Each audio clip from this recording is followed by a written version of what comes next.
Hello everyone, this is Andrew. Welcome to Keen on America.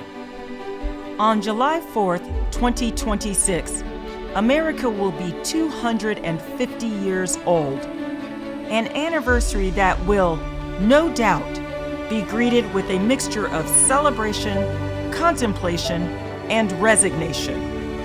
In Keen on America, Andrew talks not just about the American past and present, but also speculates on its future.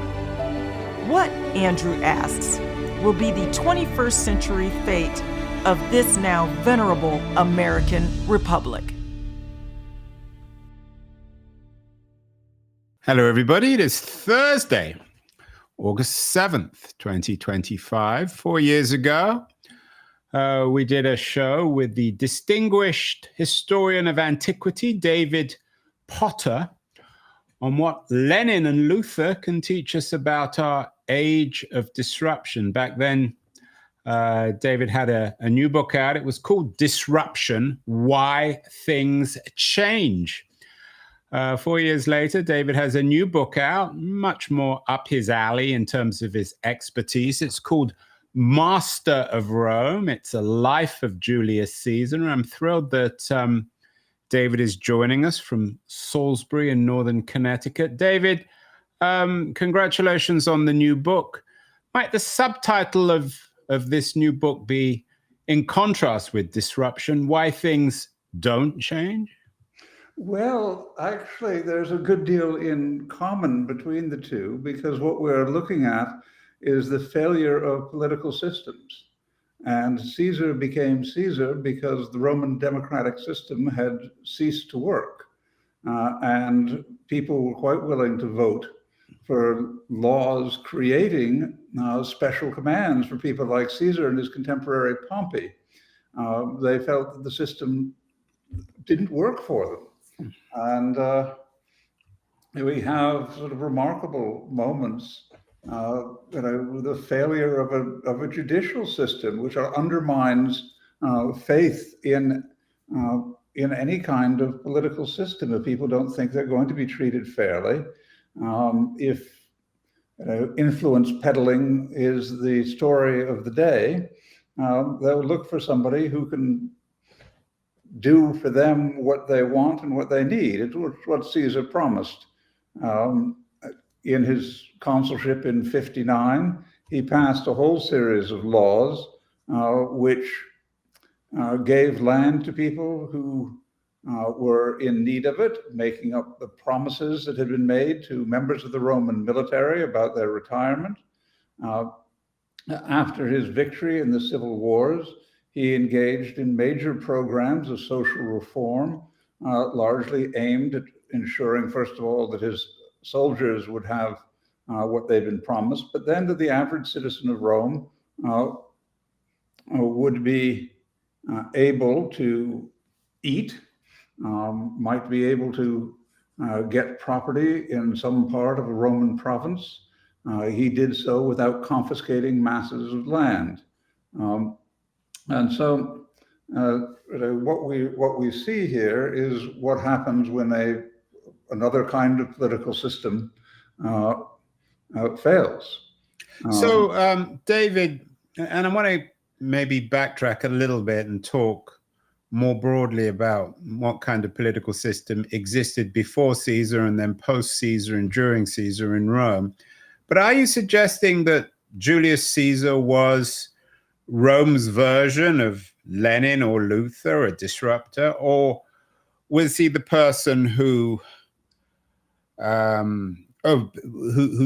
rise to power avoided the appearance of a Lenin or a Luther in the Roman Republic?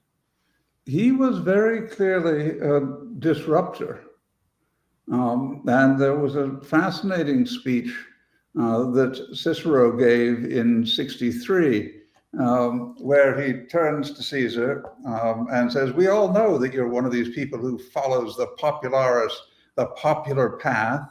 And here you are just mouthing the same stuff again. And we're not going to listen to you, those of us who are here to defend the traditional order of the state." So, David, you are a scholar of antiquity, particularly of Rome, so this kind of stuff comes naturally to you.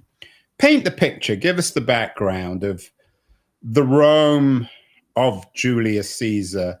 Was he, and again, I excuse the rather vulgar metaphor, was he the bridge between Roman democracy and Roman autocracy, or is that oversimplistic?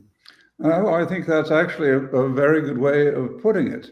The autocracy which came into being under Augustus came into being largely because Augustus was supported by the people who had worked for Caesar in the period of the Gallic Wars and the Civil War.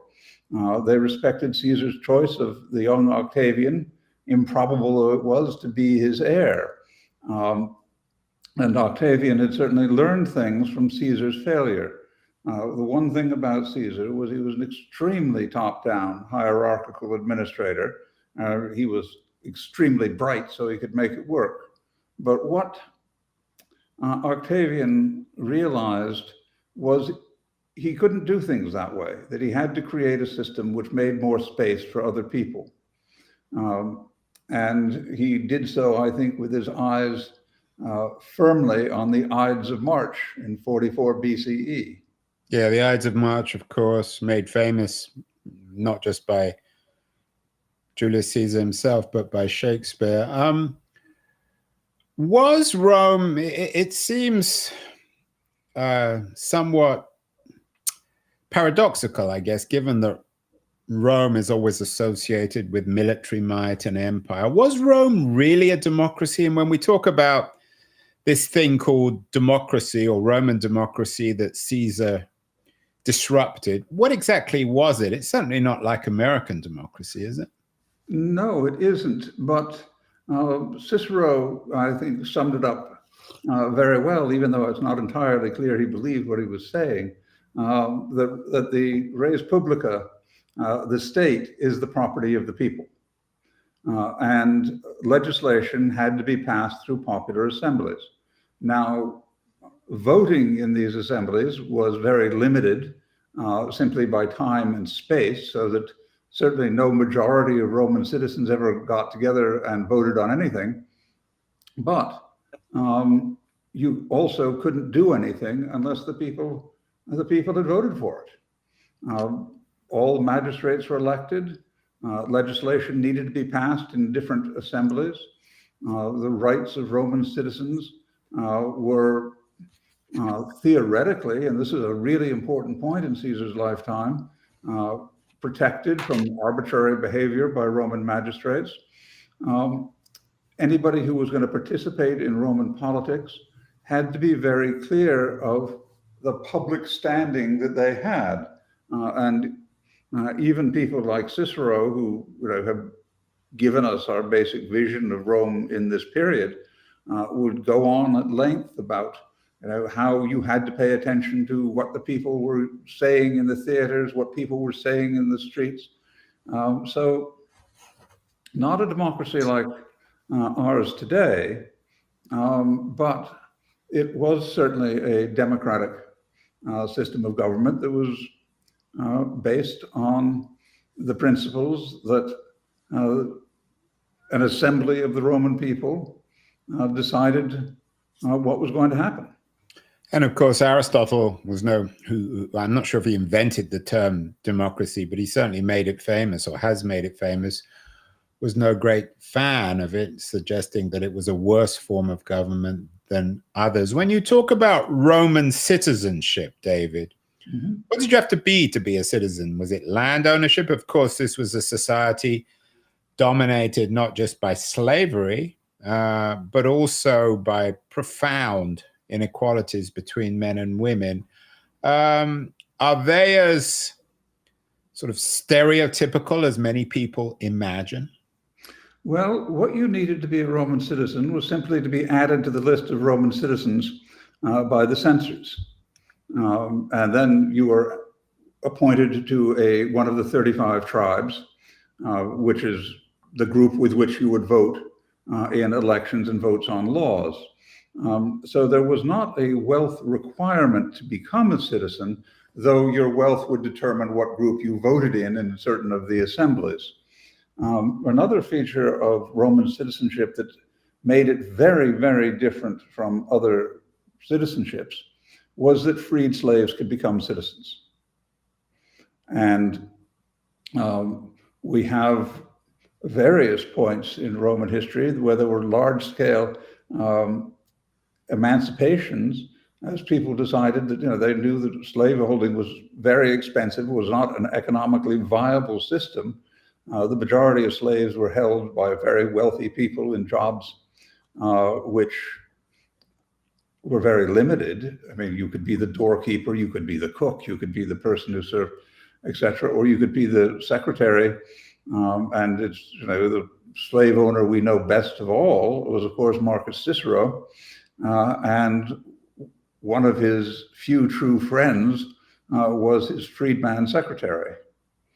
So it's a radically different sort of environment than we're familiar with from the study of the brutal systems of slavery in North America. I'm not suggesting that being a slave was fun in the Roman world, but there were very real differences. The freed slave of a wealthy person might be given substantial amount of money by the former owner, and become a wealthy person in their own right. When we look into the Roman imperial period, for instance, we find the descendants of freed slaves becoming consuls, chief magistrates, and in a couple of instances as the mistresses of emperors, amongst the most powerful people in the whole of the Roman Empire. And again, there was a degree of what we call social mobility. What about men and women? Well, women couldn't vote, but they could own property. And this is another major difference between the Roman world and the Greek world, where women couldn't own property in their own right. And what we find is, especially in Caesar's lifetime, that the property held by women could be an extremely important factor. Vast amounts of wealth had been confiscated from males by Lucius Cornelius Sulla in the course of the mass murders he instituted to create the political system that was in place in Caesar's lifetime. So at times, if you wanted to get ahead, you were well advised to marry a wealthy woman who controlled her own property. Not that different from today, then? Not very. So what about the military? Again, excuse the stupidity of this question, but I always imagined Rome right from the beginning to be rooted in war and a kind of imperialism. Weren't the original Romans just a small tribe who gobbled up all the tribes and territory around them? Or is that the wrong way of thinking about the history of Rome? I think the critical thing about Rome's expansion is that it was sort of collaborative, that Rome would go to the aid of people who came to Rome and said that we need your help. And so if you had a neighbor who was strong and unpleasant, this is in the early period of Rome, but it's what enabled Rome to conquer Italy, was by building a vast system of alliances throughout the peninsula of Italy. And the deal was essentially, you'll contribute troops to the army. So the Roman state was able to produce an incredibly large army by drawing on the resources of its allies. Now, as Rome expanded... sorry to jump in, David. Were these then mercenaries? And I'm guessing the word mercenary was, if not invented by the Romans, was certainly very much in vogue in that period. It certainly was, but no, these troops weren't mercenaries. These were soldiers who were recruited by their communities and sent to join the Roman army. And then when the campaigning season was over, they go back home again. It really wasn't until Rome began to establish overseas provinces at the end of the 3rd century BCE, that you have long-term service abroad. And that tended to be fairly unpopular. And what we can also see is that the Roman army shrank significantly in the course of the 2nd century. And even into the lifetime of Caesar, the regular standing Roman army was very tiny because the Roman state didn't want to pay it. When Caesar completed his conquest of Gaul, he had under his command more legions than the Roman state had under its control. And of course, Gaul is, at least in territorial terms, what we think of as France now. Yes. I know that from reading my Asterix. Yes. So, David, it's not an ideal system, but it sounds like it worked. The Romans were maybe rather like the British, kind of perfidious Albion, cleverly organizing alliances with their neighbors to conquer more and more of what we now think of as Italy. There was a degree of citizenship. There was some social mobility. If you began as a slave, you didn't always end up as a slave. It was a system that worked economically, politically, militarily. What was the crisis that enabled Julius Caesar to become not just what you call in your new book, the master of Rome, but this great disruptor? What went wrong with the original model? What went wrong with the original model is that the Roman aristocracy got away from the notion that power needed to be shared. And at the end of the 2nd century, what you had was an enormous concentration of wealth now brought in from the provinces in the hands of the Roman aristocracy and people in basically central Italy who were able to get into the system, excluding the majority of Italians. In the late 90s, the Romans had kept promising that there would be reform, that they would give citizenship to all of the Italians. They kept lying through their teeth. And so finally, the Italians who were not Roman citizens went to war with Rome, at which point a consul, who was actually Julius Caesar's own uncle, proposed a bill which said that if you stop fighting us, we'll give you Roman citizenship. And the Romans also had a better group of generals, and they were able to defeat the Italians. But this still led to a great deal of instability, and it led to the emergence of a man by the name of Lucius Cornelius Sulla. Sulla's political career looked like it had been over for a while. He was a very unpleasant character, but he was a very able general. And during the Civil War, he had been successful, and he becomes consul in 88, at which point a new war has broken out in the Eastern Mediterranean. A king in the Eastern Mediterranean by the name of Mithridates had taken advantage of the Roman Civil War and some incompetent behavior by Roman magistrates in the area and seized the richest province of the Roman Empire. Sulla was given the command.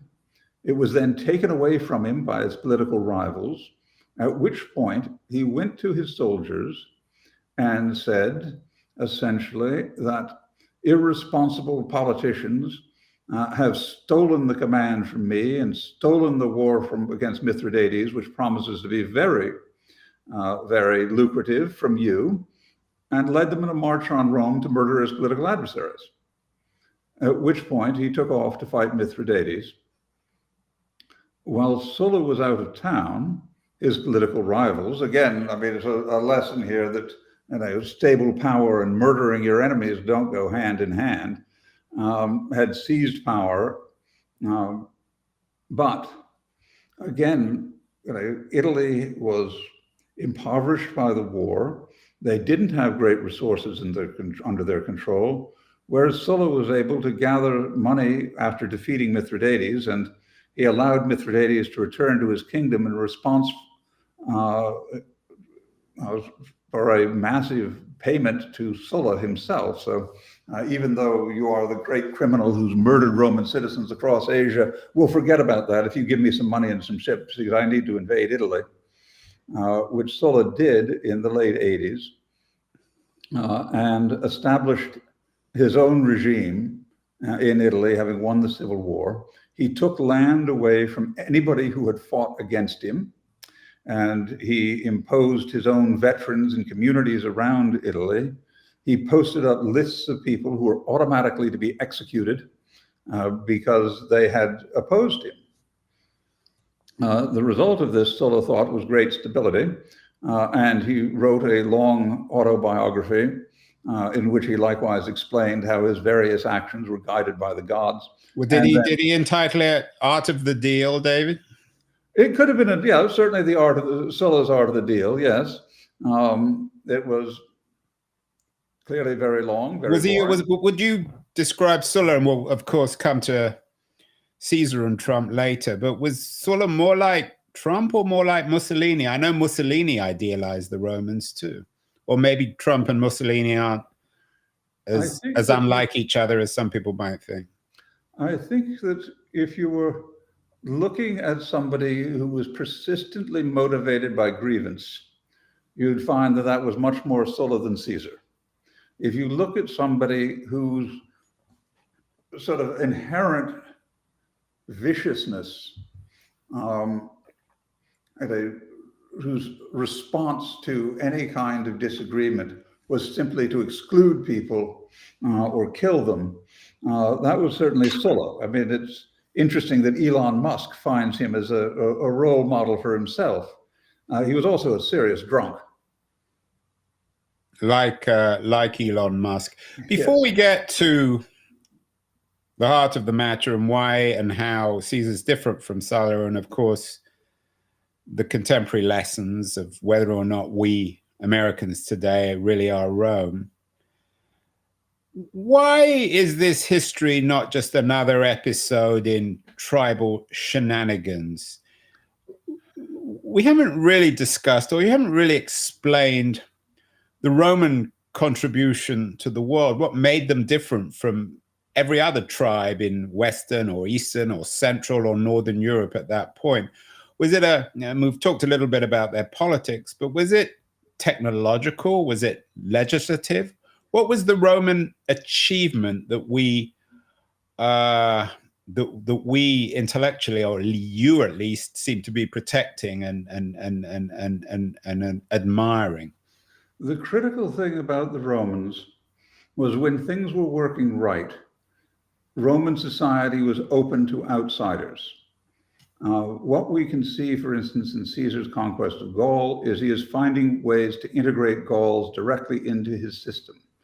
That Rome created a political system which incorporated the inhabitants of the empire within the Roman system, so that by the time that every person in the empire was given citizenship, you had already had a well-established pattern that you might be a subject of the emperor, but you are still a member of the Roman community. The Roman community, the openness of the Roman community was its greatest strength. And it's not accidental that when this principle fell away in the 4th century with extraordinarily bigoted behavior towards Rome's northern neighbors, the Goths and others, the Roman Empire essentially collapsed. What about technology, though? I know I take your point, and some people probably listening to this think this sounds a little too contemporary, but we'll come on to that in a few minutes. But what about technology, roads, other technological breakthroughs that made Rome, at least in many people's mind, the foundation of Western civilization? Well, the Roman road is a critical aspect of it. It was originally the way that Italy was bound together with enhanced communication systems. And then again, the whole empire is brought together. You have important technologies in the way you can put a city together. Water systems are and you can still see some of those water systems if you visit Italy today. Exactly, and as what you'll see is You saw nothing like them before Rome and nothing like them after Rome for many, many centuries.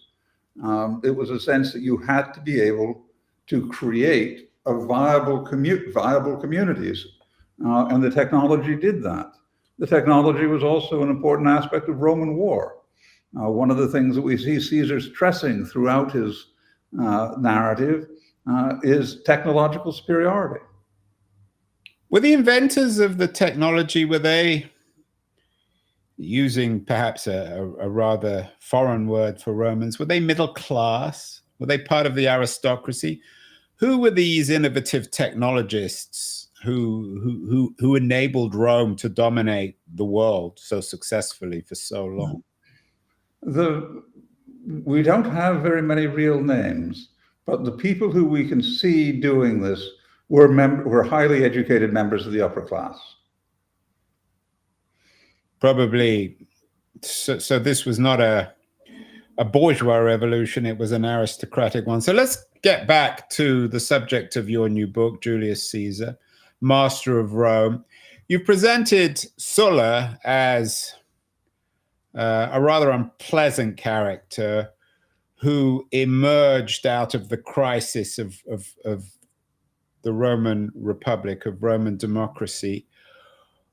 How does Caesar play in this? Was he a more palatable version of Sulla, a bloodthirstier, a more brutal version, or a cleverer one? He was a far more palatable version and a far cleverer one. What Caesar realized is that the Sullan system built on massacres and expropriation was simply not viable. When he began his political career independently in the 60s, he was consistently saying that he was standing up for the rights of people who'd been deprived of their rights by Sulla. In his conquest of Gaul, you have two completely different pictures. The sort of accounts of battles are so very traditionally Roman. Oh, there were 500,000 of the enemy and I killed them all and that was great. And then the next thing you find is that he is building up a political situation using the people he'd just been fighting with, suggesting that the losses on the battlefield were radically different from the giant. Well, Romans always lied about how many people they killed. But in Caesar's case, it seems that he actually... Like certain Americans, David. Yes, indeed. Indeed. What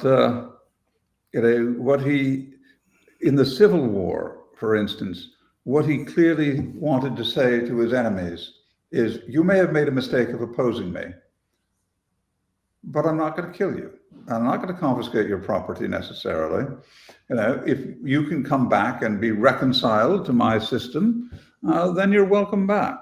And one of the most important examples of this that everybody could see was Cicero, who had taken off and served with Caesar's rival Gnaeus Pompey. And then after Caesar defeated Pompey, Cicero sort of came back and said, will you let me come back? And Caesar said, absolutely. And there are many, many people, and of course, a number of these people, to some degree, never forgave Caesar for sparing their lives, and they ultimately, some of them joined the conspiracy against him. But what I think they really resented was the sort of totally top-down nature of the Caesarean regime. You're here because I allowed you to be here. Yeah, but the way you're presenting him, David, maybe I'm interpreting it wrong. It doesn't sound, not only does he certainly doesn't sound quite as dreadful as Sulla, but he also sounds politically quite imaginative and successful. We know from contemporary history, it's very hard to follow a dictator. Just ask Khrushchev or Gorbachev. Mm-hmm. So he was a smart man then. He was incredibly smart. Even people like Cicero, whose relationship with him was at best ambivalent, would admit that he was as smart as person as you could meet. Again, when you watch him through his own works, and this is how we really get to know Caesar, is by looking at how he describes what he's doing, the things that he pays attention to. He's incredibly attentive to detail. Nothing happens until he has secured the logistics. He's incredibly attentive to the physical welfare of his soldiers. There is a very high level of accountability that he demands. There's a very high level of communication between different ranks. He is very careful about and very conscious about bogus intelligence coming in. He writes about this on numerous occasions. You cannot believe what people tell you because it's going to be self-interested. But he also realized that you can make a plan at the beginning of a campaign and then suddenly find the enemy are reacting to you, so you have to react to them. That he is constantly saying that with new intelligence, new plans have to be made. He sounds politically sensitive and certainly sophisticated. One of your colleagues, Mary Beard, she's been on the show, one of the world's best known historians of Rome, wrote a piece recently about why Donald Trump really is like Julius Caesar. Lots of other images and tropes of Trump as Caesar on the internet. But the more you talk about him, the less he seems like Donald Trump. I mean, with his attention to detail, his political sophistication. Am I wrong? You're absolutely right. He wasn't at all like Trump. Trump might want to be Caesar, but if Caesar had encountered Trump, Trump wouldn't have lasted for 3 minutes with him. He said, I don't like BS. You're lying. You can't pay attention to detail. And perhaps the only lie he would have shared with Trump is you're fired. But the issue is when you read about Caesar, often with the eyes of Cicero, who was very ambivalent about Caesar, you get a very different picture of the man than you get from reading his own work. And one of the things that has been very typical of many, many years of the study of Roman history is the history of the late Republic has been written through the eyes of Cicero, which makes sense. Yeah, you've mentioned Cicero now several times. Cicero, as you suggest, was no great fan of Julius Caesar. Right. So are you suggesting that the Ciceronian take on Caesar was essentially wrong? I think it was. Again, we'll take a classic Ciceronian moment. He decided that in 63 BCE, he'd saved the Roman Republic. He'd put down the conspiracy of Catiline. He'd beaten back the forces of reform. Now, what had he actually done? He had stood up for the illegal decree, the so-called ultimate decree of the Senate, which allowed Romans magistrates to kill people without trial and without due process. And he had defended at some length a consular candidate, a person who would take up office in the next year, who was accused of actually electoral corruption and violating a law that Cicero himself had passed on the issue. And Cicero's defense was, well, Murena, he may have committed a few violations, but what are a few violations of the law? We need him anyway. So, don't be so stuck up and serious about this. So in effect, what Cicero had done was argue at length that the rights of Roman citizenship, of Roman citizens to due process were irrelevant, and that if you were corrupt, but not too corrupt. He argued the same in the case of another person who was charged with corruption as a provincial governor. Well, he may have killed a few people, but there weren't that many of them. So, I mean, this is the sort of Cicero version of the Roman Republic is if you know the right people, you'll do okay. And if you don't, well, that's your problem.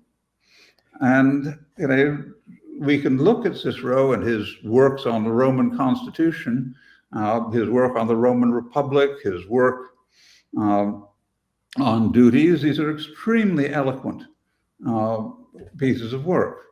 but they're very often contradicted by Cicero's own behavior. So, if Cicero was wrong on his take on Julius Caesar, and he wasn't quite as evil as we have been led to believe, perhaps Shakespeare got Julius Caesar wrong, Marx got him wrong, he's become this metaphor for evil, maybe he was Hitler before Hitler. What was or what is his legacy? What can and should we learn from the life, in your view, of Julius Caesar? He wasn't Trump. Who was he? And why does he matter today? Or maybe does he not really matter? Should we just dismiss him as one more clever, politically clever Roman politician? Well, first of all, he is, as an example of how to manage an organization, he was absolutely brilliant. And when you have to sort of see him and understand him as a manager, as a person who knew how to talk to people, to see his success as being built on intense attention to detail, as a sort of model of the able leader, of somebody who could be a good leader. I mean, he's extremely interesting in that regard. In terms of the lasting contribution, first of all, adding Gaul to the Roman Empire is not something that at the time of Caesar's life was at all inevitable or obvious. The Roman government was too incompetent by and large to have managed anything like that on its own. But the creation of what we essentially later would understand as Western Europe is a not irrelevant contribution. And as he did so, he saw that he had to be integrating the Gauls into the Roman system, into his own system. And then he built the organization that was needed to support the military force that he had created and was needed to support the promises that he'd made to the average Roman person. And it was that organization that rallied around the young Octavian and created the Roman imperial system. Might we then, if we want to compare him with an American, there's a Jeffersonian quality in the sense of acquiring territory. There's the Hamiltonian element of building a state. There's the Teddy Roosevelt element of being a dashing leader. Who's the closest equivalent in American history to Julius Caesar? I would actually say Franklin Roosevelt. Wow. Mr. New Deal himself. Well, that was Caesar's program, is we will provide for those who have been deprived by Sulla and others. The studies of the way that Roosevelt rebuilt the American economy and then rearmed the United States, show again an enormous attention to detail. There is also the side of Roosevelt, who had rather a large ego, which is certainly a feature of Caesar. Somebody who was also very eloquent. Also someone perhaps like FDR, who was able to build unnatural coalitions of people who loathed one another. That's exactly right. So in your view, at least in this book, David, the master of Rome, Julius Caesar, was a great man. He was a very, very able, very interesting, I think quite compelling figure, yes. But what about this, when we talked about this earlier, this bridge between the republic or the democracy and a militaristic empire, which he seems to represent? I mean, Rome was worse after Caesar than before. Of course, you had the degeneration of crazy emperors like Nero. How is the post-Caesar narrative connected with the life of Julius Caesar? Well, I think it's largely through the figure of Augustus. It's very interesting that in the last year of his life, Caesar realized that things were not going well. He realized that people resented his sort of top-down management style, but he was also somebody who really did not share power with other people. You did what he said. That's how his business ran. What Augustus learned from Caesar's failure to develop a new system, and Caesar himself admitted that, I haven't got this right. He didn't have a way of sort of enabling people to feel that they were sort of independently capable of working within the system, which is by and large what Augustus was able to do. When the Roman imperial system was working correctly, it was able to provide peace, organization, etc., for people all around the Mediterranean basin. But it's easy to think of somebody like a Nero. But what's actually interesting about Nero or Caligula is that the system managed to work despite them, not fall apart because of them. There we have another Trumpian element. What about the issue of ideology or identity and religion, and of course the history of Christianity in Rome? Did Caesar have a take on that? Well, he would not have had a take on Christianity, and I suppose if he'd ever met a Christian, he would have said, "Oh, thank you very much," and just let it go at that. I mean, one of the things very interesting, for instance, is that he realized that the Celtic tribes had their own religion, and he didn't try to stamp it out. So I think that what Caesar saw was that you have to let people come to you and be able to deal with them in their own terms. The death then of Caesar and the way you're presenting it was somewhat of a tragedy. You've compared him to FDR. Is there a Lincoln-like element as well to Caesar, and certainly his untimely death? Well, I think there is. I mean, Caesar recognized that there were people who hated his guts. There were people who resented him. There were people, even people who had served under him, who felt that they were not being valued the way they felt they should be valued. And what he didn't, I think, he knew that people were conspiring to kill him. But I think in the last analysis, when we see him, he didn't really believe that they would actually do it. There was a moment, the day at a dinner party, the day before he died, where he essentially said, if people kill me, they're going to be a lot worse off than they are now, and they should understand what's in their interest. He'd also dismissed his own bodyguards. There's a little bit of the JFK about him then as well, in an odd kind of way. There's a bit of that. He's a very charismatic figure, and part of that charisma is not being able to admit to the extent to which you can really irritate people. So in a way, your narrative, this new biography, David, Master of Rome, A Life of Julius Caesar, you're arguing that Julius Caesar wasn't really Julius Caesar, or certainly terms like Caesarism and all the way in which Caesar has been remembered since his death is basically wrong. I think that that's right, that it's wrong. As I say, that it's very easy to read through Caesar and just say, here are the Gallic Wars, here's a piece of propaganda, which it obviously is.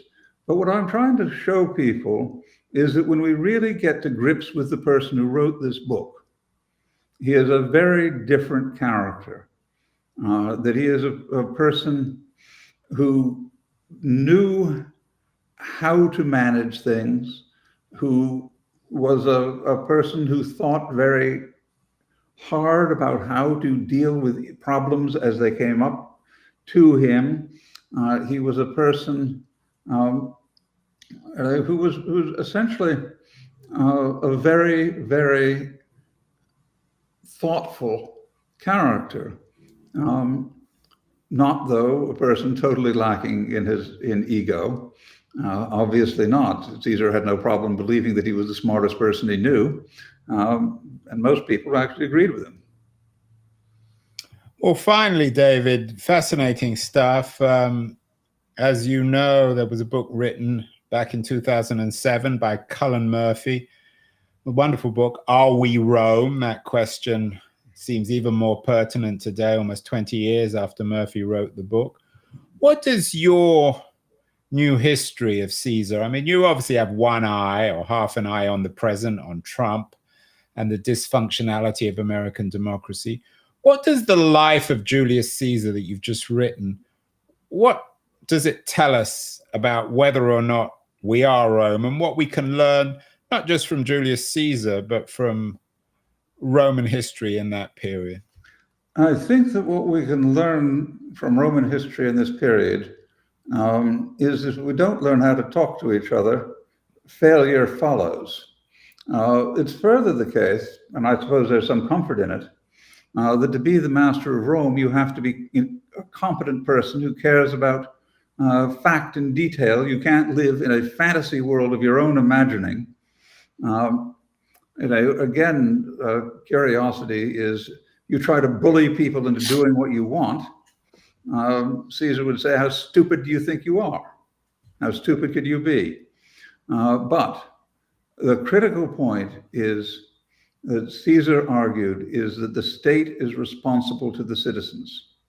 And if the state can't manage itself, then somebody will manage it for them.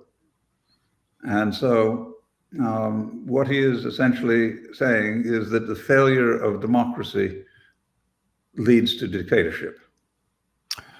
Important lesson from the America of 2025. Fascinating stuff from David Potter, one of America's leading historians of antiquity. He teaches in the University of Michigan in Ann Arbor, and his new book is Master of Rome, A Life of Julius Caesar. Wonderful to have you on the show again, David. You always bring such a clarity and irreverence to a subject which is often rather dry. Thank you so much, and best of luck with the book. Thank you very much for having me. It's a pleasure to talk to you.